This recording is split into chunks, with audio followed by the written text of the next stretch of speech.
Durante 10 años de mi vida, el ser que más amé en el mundo me convirtió en su prisionera. Me llamo Guadalupe Ramírez Hernández. Tengo 72 años y esta es mi historia. Hoy, mientras ordeno los frascos de hierbas medicinales en mi pequeño puesto del Zócalo de Puebla, me cuesta trabajo creer que la mujer que soy ahora sea la misma que durante una década vivió encerrada en el infierno. Pero aquí estoy, con estas manos que ahora pesan hierbas de gordolobo y flor de manita, con esta voz que ahora conversa con las señoras que vienen a buscar remedios para sus achaques, con este corazón que volvió a latir después de haber estado muerto en vida. Pero para que entiendan cómo llegué hasta aquí, tengo que llevarlos conmigo al principio, al verdadero principio.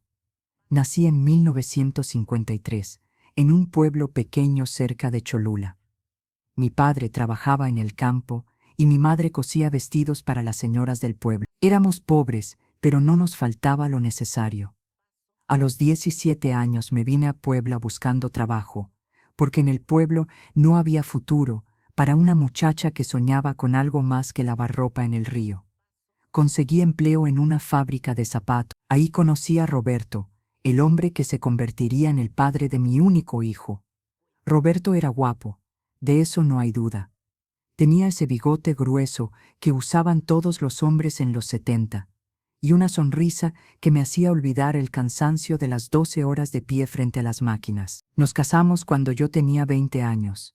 No hubo fiesta grande, solo una comida con los pocos familiares que pudieron venir desde el pueblo.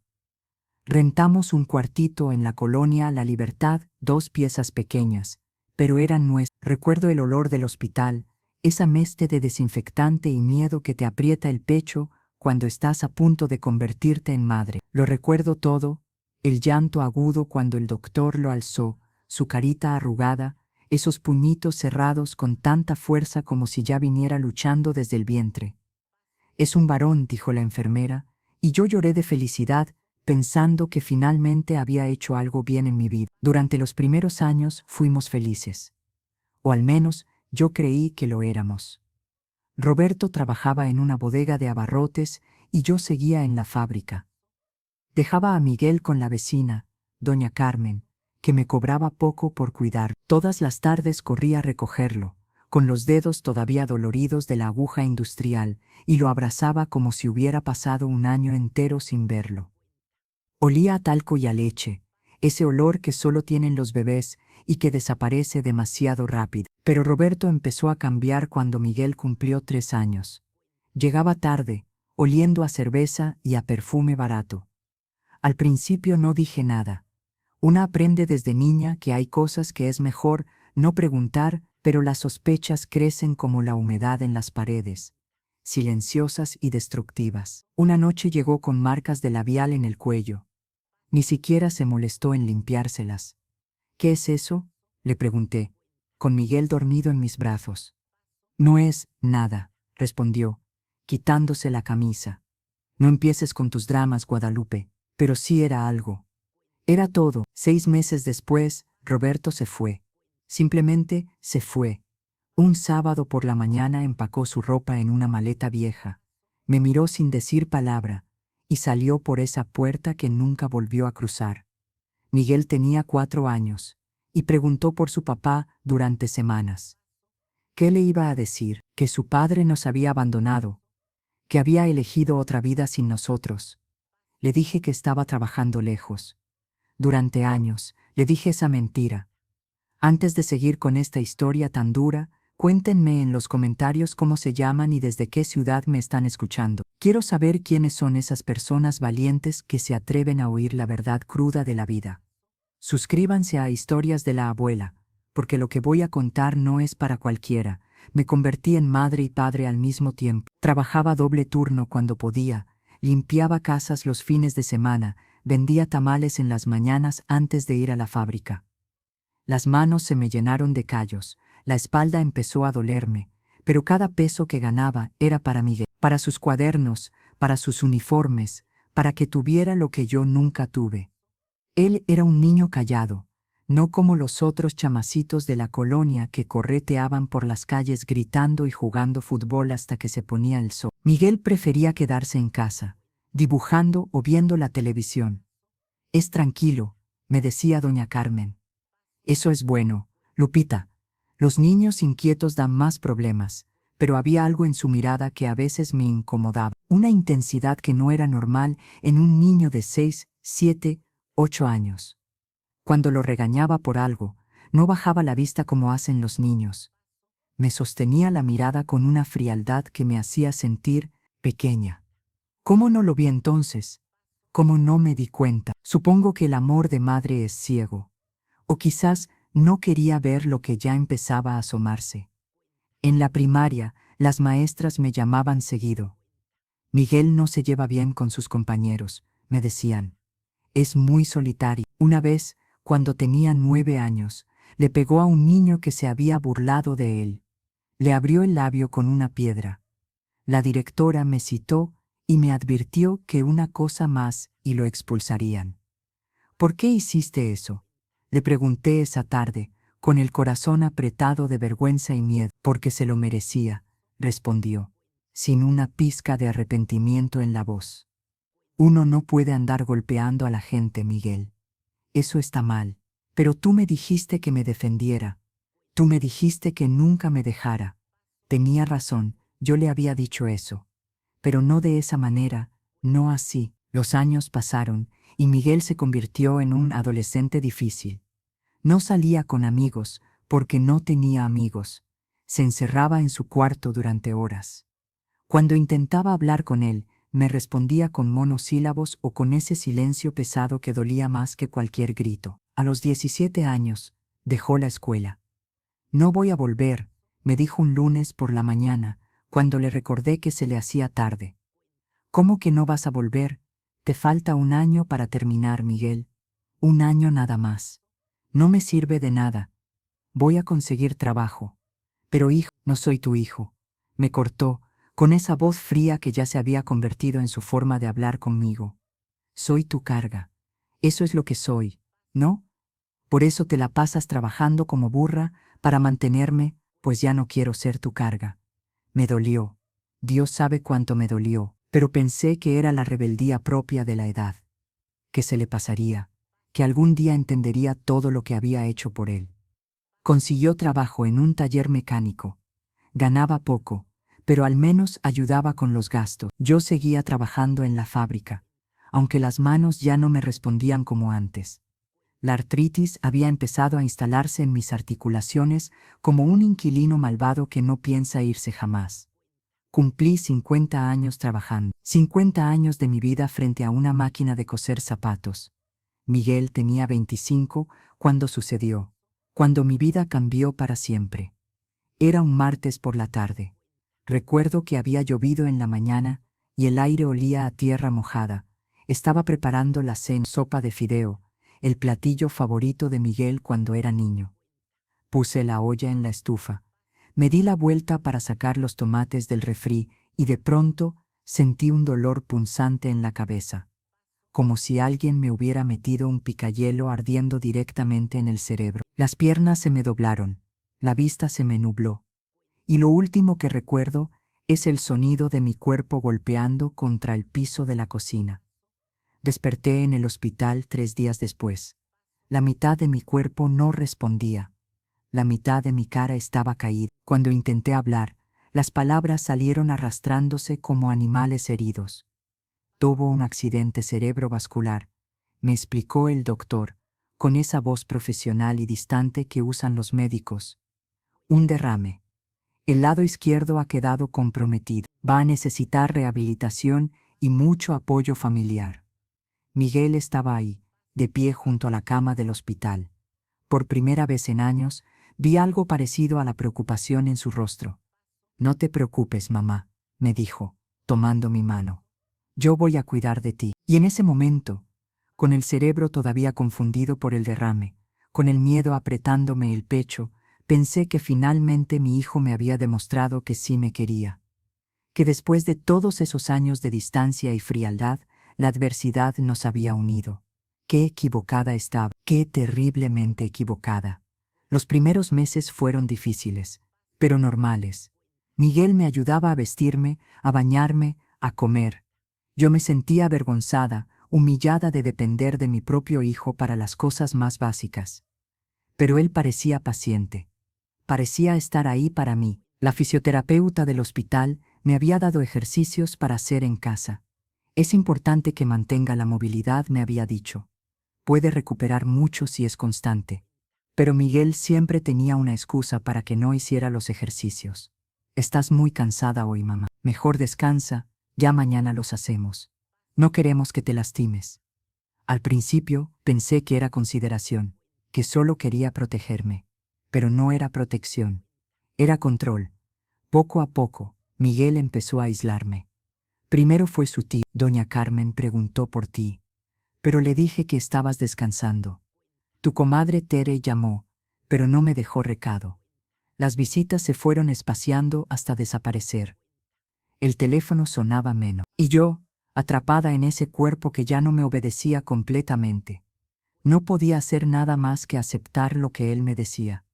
Ya nadie pregunta por ti, mamá, me dijo un día, con esa sonrisa fría que había perfeccionado. Es normal, la gente se olvida. Solo yo estoy aquí, solo yo no te he abandonado. Dejó su trabajo en el taller. Para cuidarte mejor, dijo, empezó a manejar mi pensión, mi dinero, todo. No te preocupes por nada, yo me encargo. Y así, sin darme cuenta, me convertí en su prisionera. No fue de un día para otro. Fue un proceso lento, como cuando el agua se calienta gradualmente y la rana no se da cuenta de que se está cocinando viva. Primero fueron los ejercicios que nunca hacíamos. Luego fue la comida, cada vez menos, cada vez peor. El doctor dijo que debías comer menos. Mentía. Mi cuerpo empezó a debilitarse más. La pierna izquierda, que había mostrado mejoría los primeros meses, volvió a entumecerse. Entonces empezaron los insultos. Eres una carga, mamá. Siempre lo has sido. Mira nada más, ni siquiera puedes limpiarte sola. Das asco. Debiste morirte en el hospital. Le hubieras hecho un favor a todos. Las palabras duelen más que los golpes. Eso lo aprendí durante esos años. Un mortón se cura, un hueso roto sana, pero las palabras se quedan adheridas al alma como cicatrices invisibles que nunca desaparecen del todo. Pasaba días enteros en mi cuarto. Miguel cerraba la puerta con llave desde afuera cuando salía. Para que no te vayas a caer, decía. Pero yo sabía la verdad. Era para que no pudiera escapar, para que no pudiera pedir ayuda. La habitación olía a orines, porque muchas veces no llegaba al baño a tiempo. Olía a mi propia humillación. Las sábanas estaban sucias, mi ropa estaba sucia, yo estaba sucia. Miguel me cambiaba cuando le daba la gana, que era casi nunca. Y cuando lo hacía con asco, con rabia, como si yo fuera basura. Esto es lo que me debes, me decía mientras me jalaba del brazo para sentarme. Todos esos años que sacrifiqué por ti, ahora es tu turno de pagar. ¿Sacrificó? ¿Él sacrificó algo por mí? Pero no podía responder, no podía defenderme. Porque sabía que si lo hacía, las cosas se pondrían peor. Los días se convirtieron en semanas, las semanas en meses, los meses en años. Dejé de contar el tiempo. Había momentos en los que deseaba morirme. En serio, deseaba que mi corazón simplemente dejara de latir, que otro derrame me llevara de una vez, que Dios se apiadara de mí y me sacara de ese infierno. Pero mi cuerpo, ese cuerpo terco que me había traicionado al enfermarme, se negaba a morir. Y entonces me di cuenta de algo. Me di cuenta de que Miguel no quería que muriera. Quería que sufriera. Había noches en las que entraba a mi cuarto y se sentaba en la silla del rincón, solo mirándome. No decía nada. Solo me miraba con esos ojos oscuros, sin pestañear, durante horas. Como si estuviera estudiándome, como si disfrutara verme así, indefensa, rota, a su merced. ¿Sabes qué, mamá?, me dijo una de esas noches. Cuando era niño te odiaba. Te odiaba por obligarme a existir en este mundo de mierda, por traerme a una vida donde mi papá me abandonó, donde nunca tuve nada, donde siempre fuimos pobres y miserables. Y luego crecí y me di cuenta de que en realidad no te odiaba. Te compadecía, porque eres tan patética que hasta tu propio marido no soportó estar contigo. Me quedé callada. ¿Qué iba a decir? ¿Qué podía decir? Pero ahora, continuó, levantándose de la silla y acercándose a la cama, ahora sí te odio, porque me hiciste perder mi vida cuidándote, porque eres una carga que no puedo soltar, porque aunque quisiera irme, no puedo dejarte aquí a que te mueras de hambre, aunque, ¿sabes qué? A veces pienso que debería dejarte aquí y cerrar la puerta para siempre. Se inclinó sobre mí, tan cerca que pude oler su aliento amargo. Pero no lo voy a hacer. Porque esto es más satisfactorio. Y así fue durante 10 años. 10 años de humillaciones. 10 años de insultos. 10 años de sentirme menos que humana. 10 años en los que mi único pecado había sido amar demasiado a alguien que nunca supo amar de vuelta. Hubo intentos de pedir ayuda. Claro que los hubo. Una vez, cuando Miguel me sacó al patio para que me diera el sol, no quiero que te mueras todavía, había dicho. Vi a la vecina de enfrente, doña Esperanza, una señora mayor que vivía sola. Traté de llamar su atención con la mirada, con gestos, con cualquier cosa, pero Miguel se dio cuenta de inmediato. ¿Qué haces?, me susurró al oído. ¿Tratando de buscar ayuda? Nadie va a ayudarte, mamá. Todos piensan que eres una viejita loca.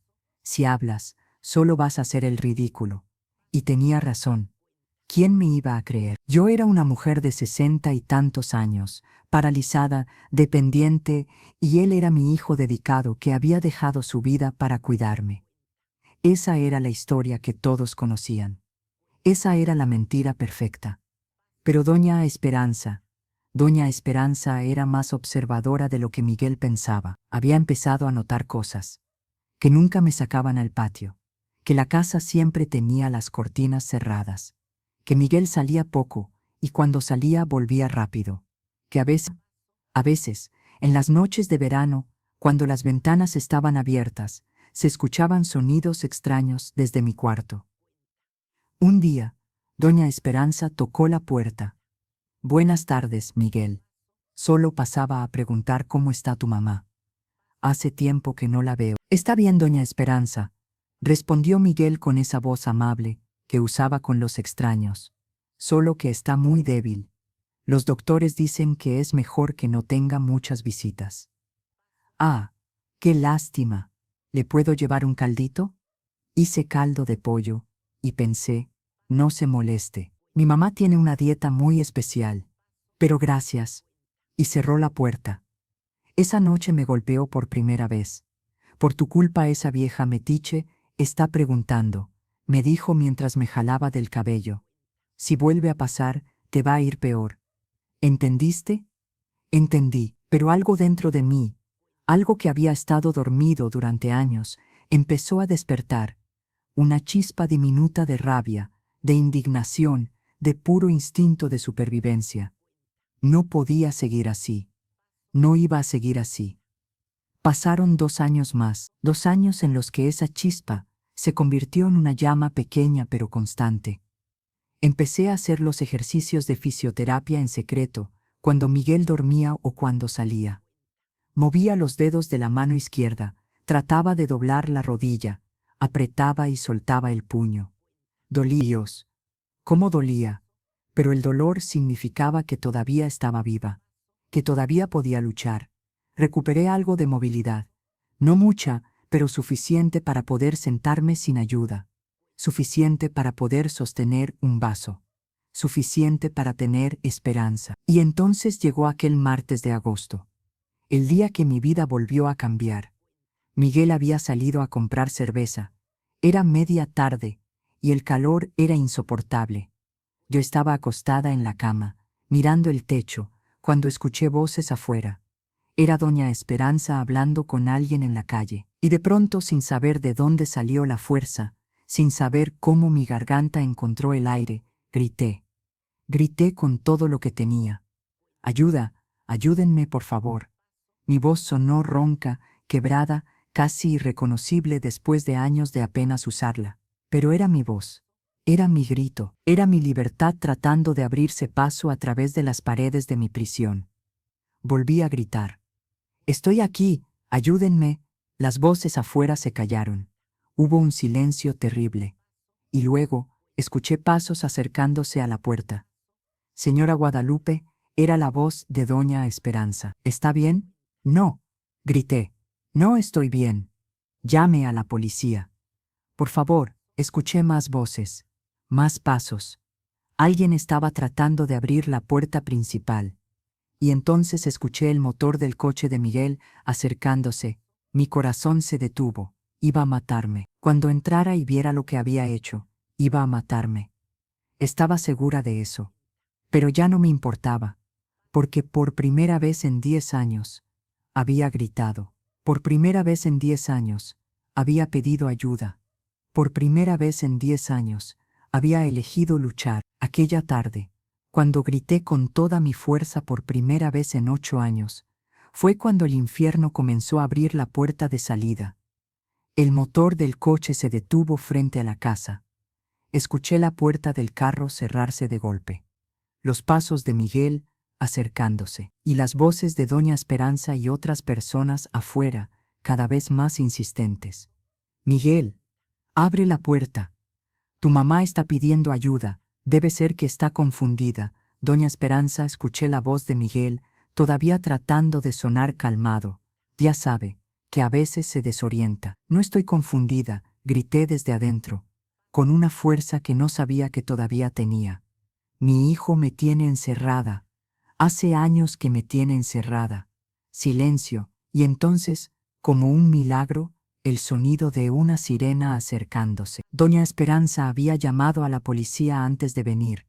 Esa mujer bendita que no había dejado de sospechar, que no había ignorado su instinto, que había decidido actuar aunque todos le dijeran que estaba exagerando. «Señora Guadalupe, ya viene la policía», gritó desde afuera. «Aguante», la puerta de mi cuarto se abrió de golpe. Miguel entró como un animal acorralado, con los ojos desorbitados y las manos temblando. Por primera vez en 10 años, vi miedo en su rostro. Miedo de verdad. «¿Qué hiciste?», me dijo, acercándose. «¿Qué chingados hiciste?». «Lo que debía hacer hace años», respondí. Y aunque mi voz temblaba, había algo nuevo en ella. Había dignidad. Levantó la mano para golpearme, pero el sonido de la puerta principal, siendo forzada, lo detuvo. «Policía, abra la puerta». Miguel me miró con un odio tan puro que por un momento pensé que iba a estrangularme ahí mismo.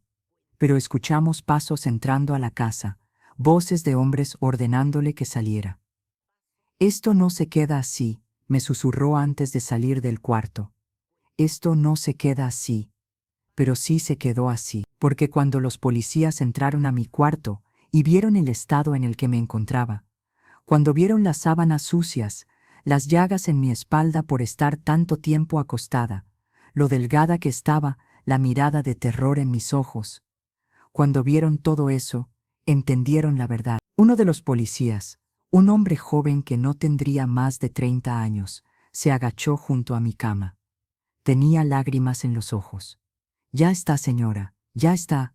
Ahora está a salvo». Y por primera vez en 10 años, lloré. Lloré de verdad. No de dolor, no de miedo, no de humillación. Lloré de alivio, de liberación, de esperanza. Me sacaron de esa casa en una ambulancia. Mientras me llevaban en la camilla, vi a Miguel esposado, gritándole a los policías que estaban cometiendo un error, que yo estaba senil, que no sabía lo que decir. Vi a doña Esperanza, llorando en la banqueta, cubriéndose la boca con las manos. Vi a los vecinos asomados en sus puertas, con caras de espanto. Y vi mi casa, esa casa que había sido mi hogar y que se había convertido en mi prisión, alejarse poco a poco, mientras la ambulancia avanzaba por las calles de la colonia. En el hospital me hicieron todos los exámenes posibles. Los doctores estaban horrorizados. Desnutrición severa, deshidratación crónica, múltiples infecciones, llagas profundas por presión, atrofia muscular avanzada, fracturas antiguas que nunca habían sido tratadas. ¿Cuánto tiempo estuvo así?, me preguntó la doctora Martínez, una mujer de unos 50 años con ojos amables. 10 años, respondí con la voz quebrada. Se quedó callada un momento, procesando lo que había dicho.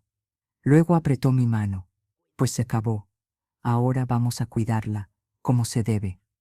Pasé 3 meses en el hospital. 3 meses de tratamientos, de terapias, de aprender a confiar en las personas otra vez. Al principio no podía. Cada vez que alguien se acercaba a mi cama, me encogía. Cada vez que escuchaba pasos en el pasillo, mi corazón se aceleraba pensando que era Miguel. Cada vez que cerraba los ojos, veía su rostro mirándome con ese odio frío. Pero las enfermeras fueron pacientes. La doctora Martínez fue paciente. Y poco a poco, muy poco a poco, empecé a entender que no toda la gente era como mi hijo. Que había bondad en el mundo. Que todavía valía la pena vivir. Una trabajadora social llamada Rosita se hizo cargo de mi caso. Era una mujer gordita, de mi edad, con una risa contagiosa y una manera de hablar que te hacía sentir que todo iba a estar bien. Mira, Lupita, me dijo un día mientras me ayudaba a hacer ejercicios con las piernas, lo que te pasó fue horrible. No lo vamos a negar. Pero ahora tienes 2 opciones. Te quedas siendo víctima toda tu vida o decides convertirte en sobreviviente. ¿Cuál vas a escoger? La miré a los ojos y algo dentro de mí se endureció, como cuando el barro se convierte en ladrillo después del fuego. ¿Sobreviviente? Respondí. Voy a ser sobreviviente. Así me gusta, dijo Rosita, sonriendo. Ahora sí vamos a trabajar en serio. Y trabajamos. Vaya que trabajamos. Me asignaron una fisioterapeuta maravillosa llamada Laura. Tenía apenas 25 años, pero parecía una guerrera. No me dejaba rendirme ni un segundo. Otra vez. Lupita, levanta la pierna. Sé que duele, pero tienes que hacerlo. No puedo, sí puedes. El no puedo no existe en mi consultorio. Otra vez. Y lo hacía. Aunque llorara del dolor. Aunque sintiera que los músculos se me iban a romper. Aunque cada movimiento fuera una batalla. Lo hacía, semana tras semana, mes tras mes, recuperé movilidad. Primero fue poder sentarme sola. Luego fue poder sostenerme de pie con ayuda. Luego fueron los primeros pasos con andadera. Y finalmente, pude caminar sola. No bien, no como antes del derrame, cojeaba y tenía que usar un bastón. Pero caminaba. Y cada paso que daba era un triunfo sobre Miguel. Era mi manera de decirle que no había ganado, que no me había destruido. Mientras estaba en el hospital, la policía investigó mi caso. Revisaron la casa, encontraron evidencias del encierro, de la negligencia, del abuso. Hablaron con los vecinos. Doña Esperanza les contó todo lo que había sospechado durante años. Otros vecinos admitieron que sí habían escuchado cosas extrañas, pero que no quisieron meterse. Miguel fue acusado de abuso, negligencia y secuestro.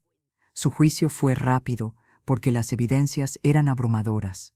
Lo condenaron a 12 años de prisión. 12 años. Me parecieron pocos por 10 años de tortura. Pero al menos era algo. Al menos iba a pagar de alguna manera. Lo vi una última vez durante el juicio. Estaba sentado en la mesa de los acusados, con ese traje mal ajustado que le había conseguido su abogado de oficio.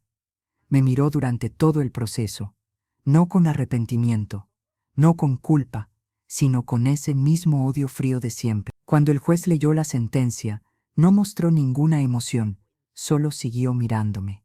Y yo le sostuve la mirada. Porque ya no le tenía miedo, ya no tenía poder sobre mí. Cuando se lo llevaban, se volteó y me dijo una última cosa. Esto es tu culpa, mamá. Todo siempre ha sido tu culpa. Y saben que fue lo más triste de todo. Que durante un segundo, una parte de mí lo creyó. Una parte de mí pensó que tal vez sí tenía razón. Que tal vez había sido mala madre. Que tal vez me merecía lo que me había pasado. Pero entonces recordé algo que la doctora Martínez me había dicho. Ninguna madre merece ser torturada por su hijo. Ningún error justifica 10 años de abuso. Nada de esto fue tu culpa. Y tenía razón. No fue mi culpa. Nunca fue mi culpa. Cuando salí del hospital, Rosita me ayudó a conseguir un cuarto en una casa de asistencia para personas mayores. Era pequeño pero limpio, y sobre todo, era mío. Nadie me encerraba, nadie me insultaba, nadie me lastimaba. Las primeras noches no pude dormir.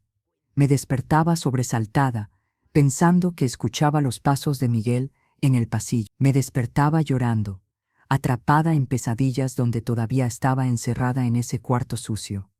Me despertaba con el corazón acelerado, sintiéndome pequeña e indefensa otra vez. Pero poco a poco, las pesadillas empezaron a espaciarse. Poco a poco, empecé a dormir mejor. Poco a poco, empecé a entender que era libre de verdad. Rosita me consiguió citas con una psicóloga llamada Patricia. Era una mujer joven, de unos 40 años, especializada en trauma y abuso familiar. Lo que viviste se llama abuso de cuidador, me explicó en nuestra primera sesión. Es muy común, pero muy poco denunciado. Muchas personas mayores sufren esto en silencio porque tienen miedo o porque dependen totalmente de quien las abusa. ¿Por qué lo hizo?, le pregunté. ¿Por qué Miguel me hizo eso? Patricia suspiró. Hay muchas razones posibles: resentimiento acumulado, problemas psicológicos no tratados, falta de empatía. Pero al final, Guadalupe, no importa tanto el por qué. Lo importante es que no fue tu culpa y que ahora estás sanando. Las sesiones con Patricia fueron duras. Tuve que revivir cosas que había tratado de olvidar. Tuve que hablar de los momentos más oscuros, de los momentos que más vergüenza me daban. Pero también tuve que aprender a perdonarme a mí misma. No fuiste débil por no escapar antes, me dijo Patricia un día. Estabas físicamente incapacitada y emocionalmente manipulada. Hiciste lo que pudiste para sobrevivir. Y al final, encontraste la fuerza para pedir ayuda. Eso no es debilidad, eso es valentía. Valentía. Nunca me había considerado valiente. Pero quizás tenía razón. Los meses pasaron y yo seguía mejorando. Recuperé peso. La piel se me veía mejor. Podía caminar distancias más largas. Podía hacer cosas por mí misma. Y lo más importante, empecé a recuperar mi identidad, porque durante esos 10 años había dejado de ser Guadalupe. Me había convertido en la víctima de Miguel, la pobre señora encerrada, la viejita maltratada. Pero yo era más que eso. Siempre había sido más que eso. Recordé que antes del derrame, me gustaba hacer tés de hierbas medicinales. Mi abuela me había enseñado cuando era niña en el pueblo. Conocía todas las plantas: el gordolobo para la tos, la árnica para los golpes, el toronjil para los nervios, la cola de caballo para los riñones. Un día le comenté esto a Rosita. Pues eso es perfecto, Lupita, me dijo con esa sonrisa suya. ¿Por qué no empiezas a hacer tés otra vez? Aquí en la casa de asistencia hay un jardincito donde podrías sembrar algunas hierbas. Y eso hice. Conseguí semillas. Preparé la tierra. Sembré gordolobo, manzanilla, hierbabuena, romero. Y cuando empezaron a crecer, sentí algo que no había sentido en años: propósito. Las otras señoras de la casa de asistencia empezaron a pedirme tés para sus achaques. Doña Luisa quería algo para dormir mejor. Don Paco necesitaba algo para la presión. Doña Carmen tenía problemas de digestión. Y yo les preparaba sus tés con todo el cuidado del mundo. Me sentía útil otra vez. Me sentía viva. Un día, Rosita llegó con una idea. Lupita, hay un programa del gobierno para ayudar a adultos mayores a iniciar pequeños negocios. ¿Qué te parecería poner un puestito de hierbas medicinales en el Zócalo? Me quedé callada. La idea me emocionaba y me aterraba al mismo tiempo. No sé si pueda, es mucho trabajo, y no sé si la gente querría comprarme. Lupita, me interrumpió Rosita, ya te quedaste encerrada 10 años. No te vayas a quedar encerrada en el miedo otros 10. Ya es hora de que vivas. Tenía razón, era hora de que viviera. Solicité el apoyo del programa. Me lo aprobaron. Me dieron un pequeño préstamo para comprar el material, una mesa plegable, frascos de vidrio, bolsitas de papel, una báscula y, por supuesto, hierbas de todo tipo. En marzo del 2020, abrí mi puesto en el Zócalo de Puebla. Hierbas de Doña Lupe, decía el letrero que había mandado hacer. El primer día casi no vendí nada. Estaba nerviosa, tartamudeaba cuando la gente me preguntaba precios, se me olvidaban los nombres de algunas hierbas. Pero el segundo día fue mejor, y el tercero todavía mejor. Poco a poco, empecé a tener clientes regulares. Doña Teresa venía cada semana por su té de tila. El señor Rodrigo compraba árnica para su esposa. La joven Mariana necesitaba manzanilla para su bebé. Y con cada cliente, yo recuperaba un pedacito más de mí misma. La gente empezó a conocerme. No como la señora que fue abusada, sino como Doña Lupe, la de las hierbas. Me pedían consejos, me contaban sus problemas de salud. Me traían clientas nuevas. Un día, una mujer joven se acercó a mi puesto.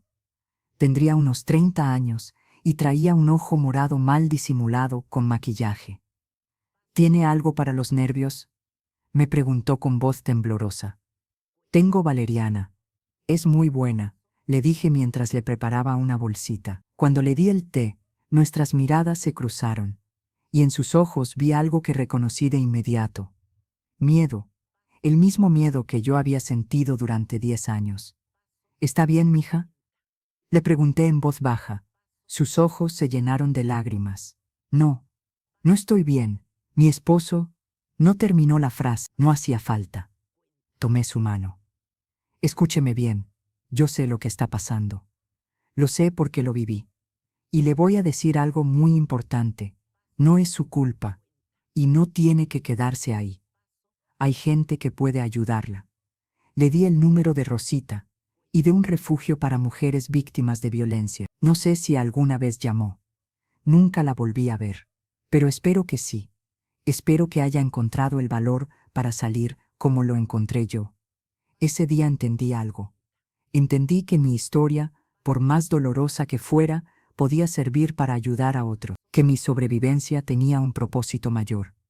Empecé a ir a pláticas en centros comunitarios. Compartía mi historia.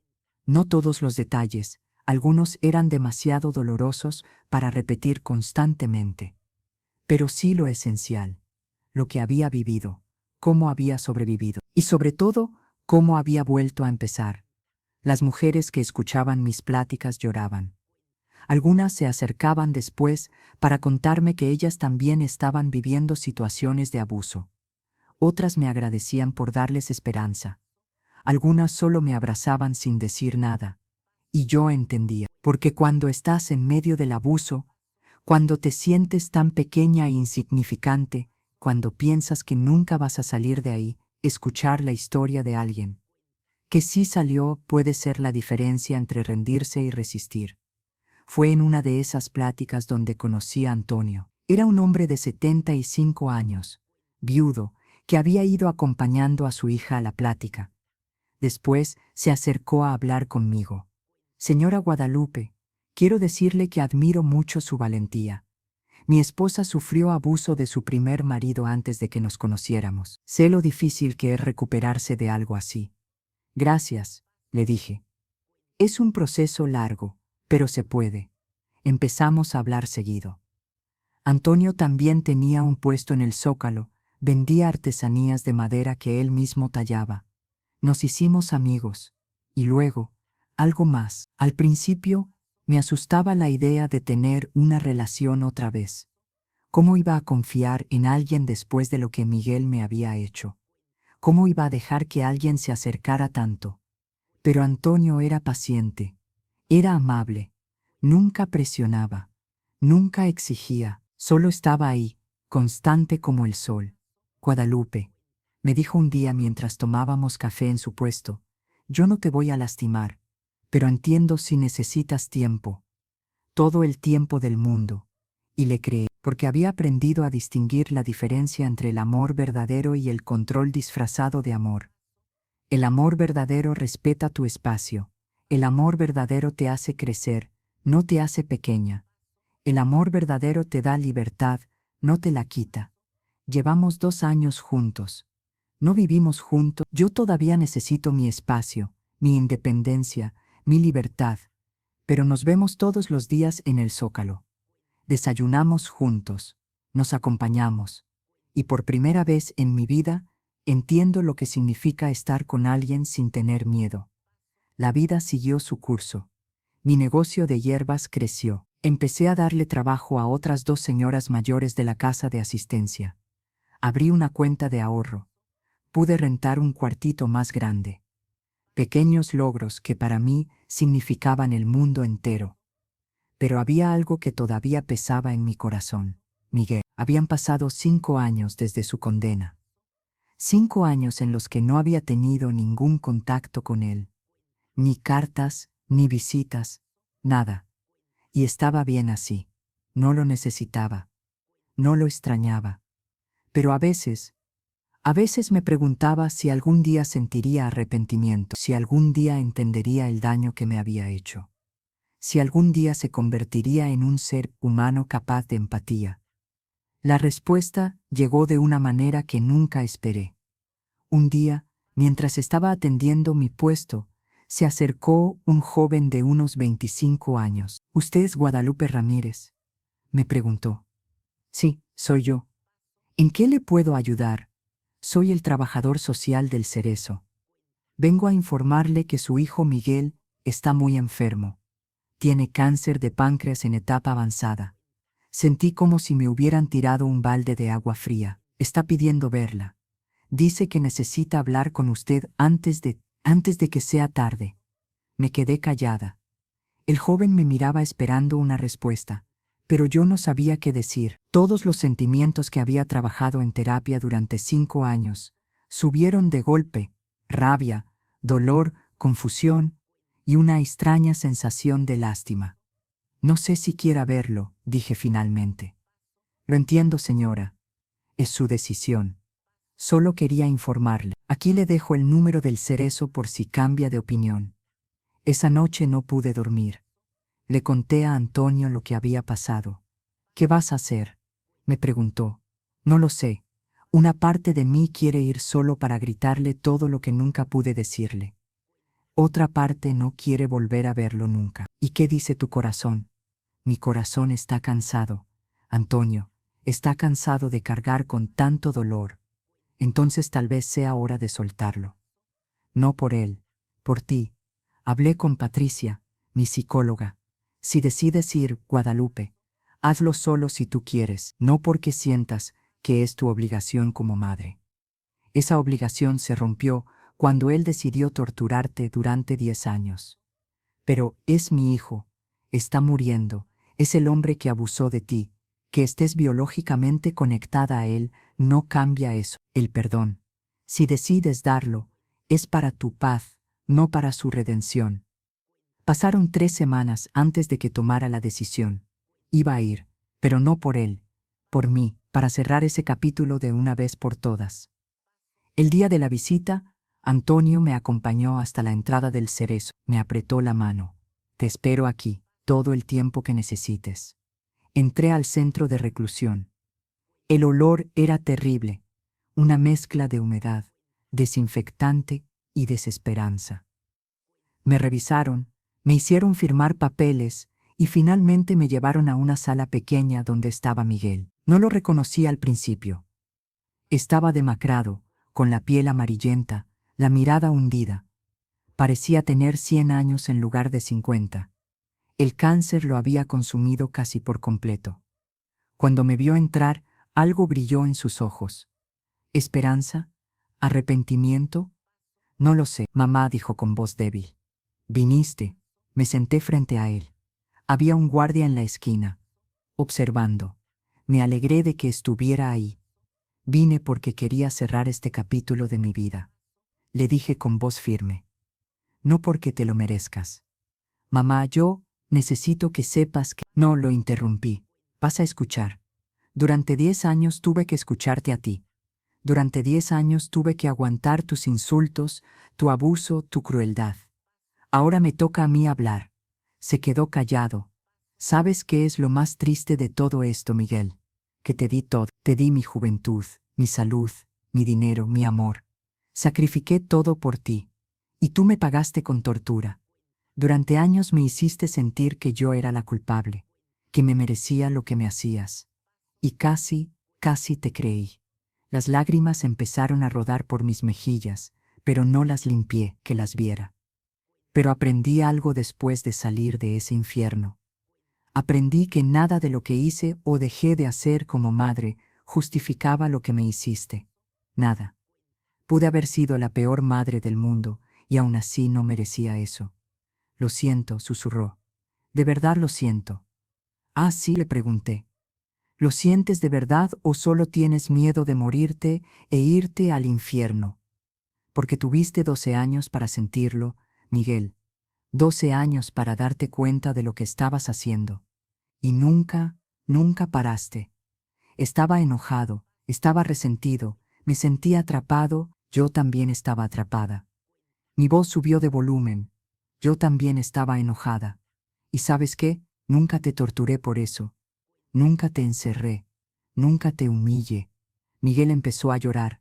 Lágrimas silenciosas que rodaban por su cara amarillenta. No sé qué decir. No hay nada que decir. Vine aquí para dos cosas. Primero, para decirte que ya no me das miedo, que ya no tienes poder sobre mí. Segundo, para decirte que te perdono.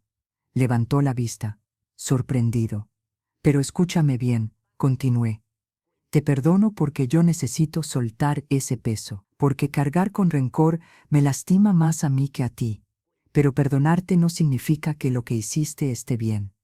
No significa que olvidé. No significa que quiero tener una relación contigo. Solo significa que decidí ser libre. Puedo pedirte que cuando muera... No, lo corté, no voy a ir a tu funeral. No voy a llorar por ti. Ya lloré suficiente durante esos 10 años. Ahora mis lágrimas son para mí, para mi sanación, no para tu muerte. Me levanté de la silla. Espero que encuentres paz, Miguel. De verdad lo espero. Pero esa paz no va a venir de mí, tiene que venir de ti mismo. Salí de esa sala sin voltear atrás. Cuando crucé la puerta del cerezo y vi a Antonio esperándome, me derrumbé en sus brazos. Ya está, me dijo, acariciándome el cabello. Ya pasó. Y tenía razón, ya había pasado. Miguel murió 3 semanas después. Me enteré por el mismo trabajador social que me había visitado. No sentí nada, ni tristeza, ni alivio, ni satisfacción. Solo nada. Y eso estaba bien. No fui al funeral. No pregunté dónde lo enterraron. No lloré, porque mi duelo por el hijo que nunca tuve ya lo había hecho años atrás. Ahora, mientras escribo esto, han pasado 7 años desde mi rescate. 7 años, desde aquel martes de agosto, cuando encontré el valor para gritar. Mi negocio de hierbas medicinales sigue creciendo. Ahora tengo 5 empleadas, todas mujeres mayores que necesitaban trabajo. Compré un local pequeño en el centro para poder almacenar mejor las hierbas y no depender solo del puesto del Zócalo. Sigo dando pláticas sobre violencia familiar y abuso de cuidadores. He ayudado a docenas de mujeres a encontrar refugio, a denunciar, a salir de situaciones de abuso. Es mi manera de convertir el dolor en propósito. Antonio y yo nos casamos el año pasado. Una boda pequeña, solo con amigos cercanos. Usé un vestido azul claro y llevé flores de manzanilla en el cabello. A mis 72 años, volví a creer en el amor. Mi salud ha mejorado enormemente. Sigo cojeando un poco y necesito mi bastón, pero puedo hacer todo lo que necesito hacer. Puedo trabajar, puedo caminar, puedo vivir.